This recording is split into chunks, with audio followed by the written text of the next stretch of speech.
Considering our dog's needs during Christmas holidays helps us relax as well and get back to really enjoying Christmas in a calm way. We humans have, over the last years, developed a kind of addiction to stress during Christmas holidays. Everybody's running around like crazy and getting something last minute, either a present or something to eat or whatever, but it doesn't really matter what we do, but we do it very, very, very excited and very stressful, right? And this is something that's not healthy for us, and this is not healthy for our dogs either. And for our dogs, it means having a completely turned upside down routine, having to deal with family events, having to deal with a different schedule, more stress, and all those things. So what I like to do is I like to look at what my dog needs and what I myself need.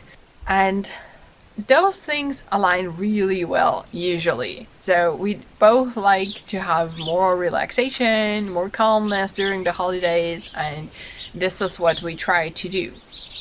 Now, if you have family celebrations, like your whole family is coming together and you're celebrating Christmas, and this can look like a very quiet event, a very tranquil event, and that's fine, but not every event is suitable for our dogs. It's not always a good idea to take your dog with you. It depends on your dog. Like, if your dog is really fine home alone, sleeping in a very relaxed way, it might be a better idea than to take your dog with you and have the whole overwhelm and stress situation that can be a huge Christmas party, right? And if your dog comes with you, again, it depends on what people are there, how they are behaving. Like, if they are something like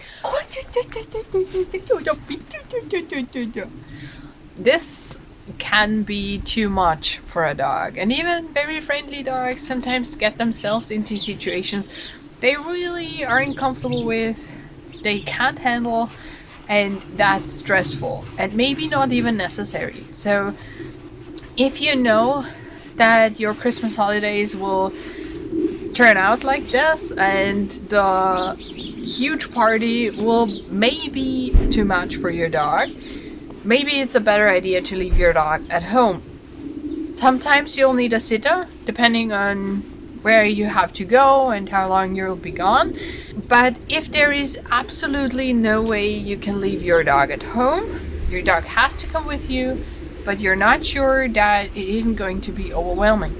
Like, I have a new puppy in my puppy class, and the puppy got adopted, and 1 week later it was family event number 1 and family event number 2 and family event number 3, and everything was super exciting, and the dog was just not getting any attention because everything was so overwhelming for the people as well.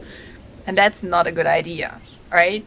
And if you can't get the stress resolved completely, try to give your dog a few days after Christmas to calm down again. And during the Christmas party, there is something like a portable relaxation zone. If you have a relaxation zone already with something in there that you can transport from point 1 to point B, like a towel or a blanket or your pillow or whatever, and you have really connected that relaxation zone with relaxation, either actively, like massages and tea touch and petting and cuddling and things like that, or passively with chewing and licking and your dog relaxing on his own, you can take that portable part of that relaxation zone, the towel or blanket or whatever, and put it into the new environment at the party. Again, it might be necessary to pick a specific room that only your dog can enter. It may need a closed door. It may need a baby gate. Yes, you can transport a baby gate. It may need educating the people that whenever your dog goes in there, there is no bothering him, alright? Again, it depends on if the people listen to you or not. If not, it might be necessary to put up a very visual barrier, like a closed door, or again, your dog doesn't come with you. And sometimes your dog will need to learn to go to the relaxation zone in a new environment first. So maybe you're celebrating with your parents and your dog has never been relaxing at your parents' house. Your dog knows the relaxation zone at home, but not anywhere else. Maybe you can take your dog and the relaxation zone before Christmas and go to your parents' house and practice. Really teach your dog that whenever he or she goes to the relaxation zone, they can relax, right? And after the holidays or after a more exciting event, try to give your dog more relaxing activities like opening up presents.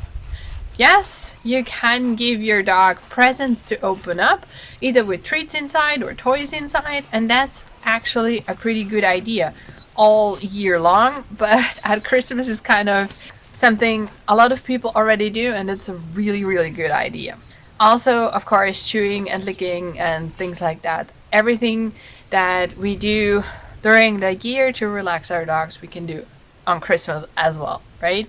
What we shouldn't do, and I can't stress this enough because there are a gazillion photos of dressed up dogs for every occasion. Please don't dress up your dog. It's okay if you have jammies for your dog at home anyway, and at Christmas it has a Christmas theme. That's alright, there's nothing against that. Or if your dog's wearing a jacket outside, like Kalumi does, because she's just getting cold, and for Christmas you have a Christmas themed jacket, that's fine. But the whole costume thing is most of the time something dogs really are not comfortable with, and it's not worth it. You can Photoshop your dog into cute something with AI, right? And you can like let your dog sit in front of a Christmas tree to have an awesome Christmas card or anything like that. That's all okay. You can teach your dog a cute trick to do, especially for Christmas. Like, I don't know. All of that is fine. Alright?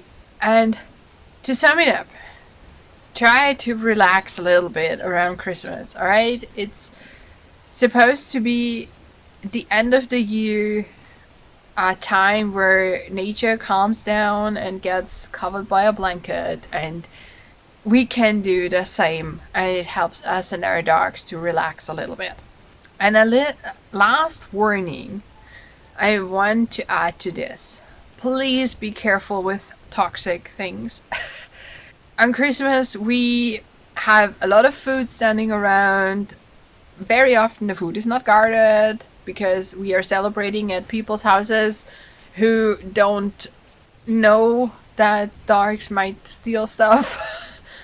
So watch your dog. And for me, some substances are too dangerous to let my dog be around. It's always a good idea to just check what is used in your area for baking and as spices and things like that, and look up if that's dangerous for your dog. And if it is, and your Christmas party host uses those things, really think about if it's worth the risk of taking your dog with you or not.